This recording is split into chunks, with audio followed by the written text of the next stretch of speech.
Welcome to the Sent from Disneyland podcast. Here age relives fond memories of the past. If it's your first time joining us, welcome. On this podcast, we'll take a journey into the past and explore Disneyland and Disneyland history with mementos, snapshots, and postcards sent from Disneyland from 1955 to the present. The postcards from this episode will be viewable on Instagram at Sent from Disneyland or on my website, sentfromdisneyland.com. Today I'm starting off by thanking my patrons from patreon.com.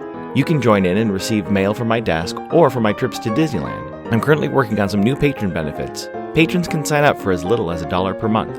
Special thanks to Random Olive, the first patron to this podcast, and to the e-ticket patrons Tania, Eric Daniels, Monica Seitz Vega, Joe Gamble, Scott Booker, Russ Romano, Michael and Christina Cross, Mary Henderson, and Sheila Harry. C-ticket patrons Serious Inquiries Only, Debbie Weinstein, Jennifer Schneep, Ruby McDowell, Grace Coate, Scott Cagle, and Ben and Noel Bruning. B-ticket patron The Disney Rewind Podcast, and to the A-ticket patrons Elise Sharp, Zealot Infinity, Alexis Robles, Maggie and Henry Byers, Angelica Nablock, and the All Aboard Podcast.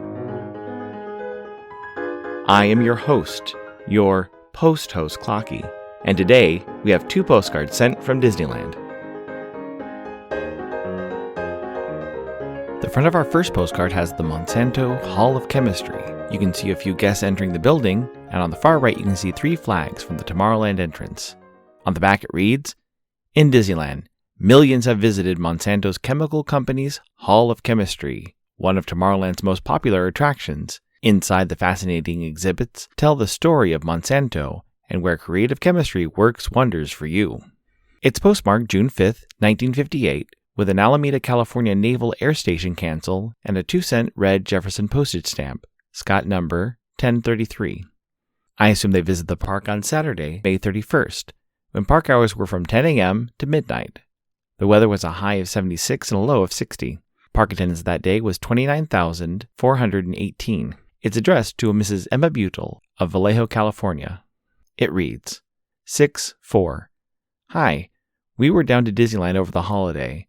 Went down Friday, came back Sunday. Enjoyed it. Very nice. Harry kept saying Emma ought to see this. Wish you and Ed were along. Love, Lucy and Harry. Before we delve into Tomorrowland, it is funny to note that Monsanto created and printed this postcard, boasting the Hall of Chemistry as one of Tomorrowland's most popular attractions. Also, Lucy and Harry visited on Memorial Day weekend, when Memorial Day was observed on May 31st, unless the 31st landed on a weekend. Looking at the original Tomorrowland in my vintage guidebooks and maps, it is incredible to see how much has changed over the history of the park. This month, we're taking a look into Tomorrowland's past, starting with opening day through 1959. Opening day at Disneyland's Tomorrowland had very few attractions. Guests could walk from the hub into Tomorrowland and past the World Clock. To the right of the World Clock was Monsanto's Hall of Chemistry, a free walk-through attraction, and to the left, another show building which housed Circarama, a 360-degree movie experience, and Space Station X1, an A-ticket attraction made to look like guests were in a space station looking down to Earth, eventually renamed Satellite View of America. Though the buildings these attractions were in are still there, Circarama was the only attraction to make it into the 1990s. The Autopia, although the track has been changed over the years, is the only attraction in Tomorrowland left standing from the first day of the park. Its entrance was at the far end of Tomorrowland, close to where it still is today. In 1955, the only places to eat in Tomorrowland included the Space Bar and the Yacht Club, both of which sold burgers, hot dogs, and soda. Looking at my 1955 replica map and my 1956 and 1957 guidebooks, they all have similar descriptions of Tomorrowland. They read, "A daring world of hopes and dreams, a living blueprint of our future.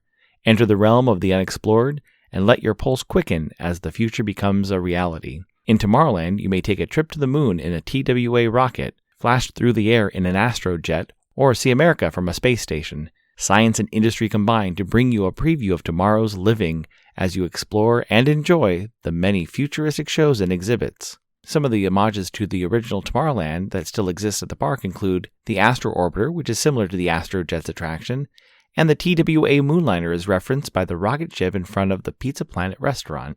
The first 2 years of Tomorrowland saw the addition of the Skyway, bringing guests to and from Fantasyland, strange exhibits like the crane exhibit on Bathrooms of the Future, which I discussed in episode 4 of this podcast, the Milk Bar, and the exhibit Aluminum in Our Future. Tomorrowland was a place where Disneyland showcased the Disney Studios animation and movies.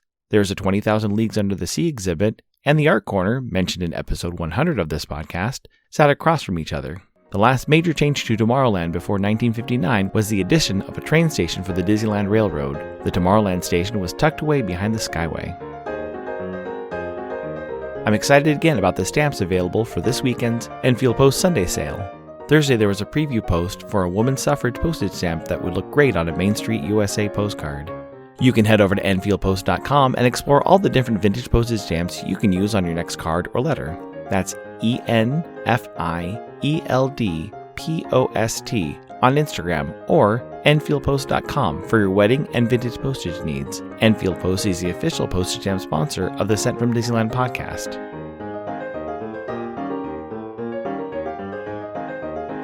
The front of our next postcard has the Nautilus submarine coming out from under the waterfall in Disneyland's Tomorrowland. On the back it reads, Submarine Falls. The mysterious depths of the legendary Seven Seas have been brought to reality for passengers aboard one of Disneyland's air-conditioned submarines. Guests enjoy looking through the portholes and to view the underwater panorama of sunken treasure, mermaids, sea serpents, and beautiful flora and fauna of the undersea world. It's postmarked April 13, 1960, with an Anaheim Pray for Peace cancel and a 3-cent purple Liberty postage stamp, Scott number 1035. I assume they visited the park on Tuesday, April 12th, when park hours were from 9 a.m. to 9 p.m. The weather was a high of 71 and a low of 49. Park attendance that day was 22,193.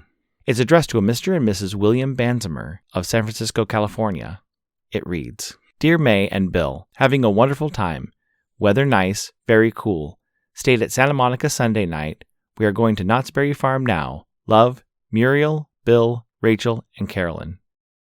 Before we go further into the editions of Tomorrowland, I forgot to mention the 1957 edition of the House of the Future. It was a Tomorrowland attraction, but stood out as it was located near the Tomorrowland entrance and closer to the hub.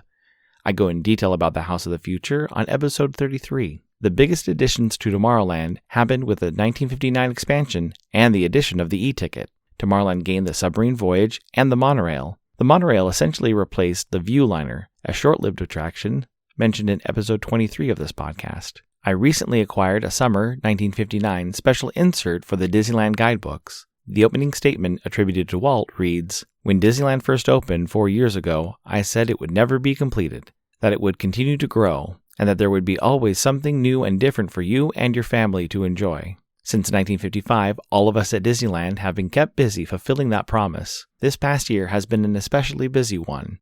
In June, we unveiled an area of brand new attractions between Tomorrowland and Fantasyland. On these pages, artist drawings will introduce you to these new adventures in Disneyland. Today, there are 48 attractions in the Magic Kingdom compared to the 22 on opening day. We hope that you and your family will have as much fun taking part in these adventures as we had in creating them for you. And when you return to visit us again, we expect to have still more new experiences awaiting you.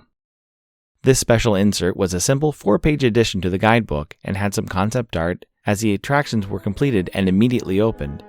The next guidebook with the 1959 copyright has more official photos of the 3 new attractions, but lists the Matterhorn in both Fantasyland and Tomorrowland. This incoming postcard is sponsored by the Art Throwdown. Art Throwdown, or ATD, is an online craft hour on Instagram, starting at 9 p.m. Eastern, 6 Pacific. I saw some of Tuesday's ATD, hosted by paper artist Russ Romano. He was coloring in a bird postcard. Plus, I caught some of Thursday's ATD with a special and new guest host.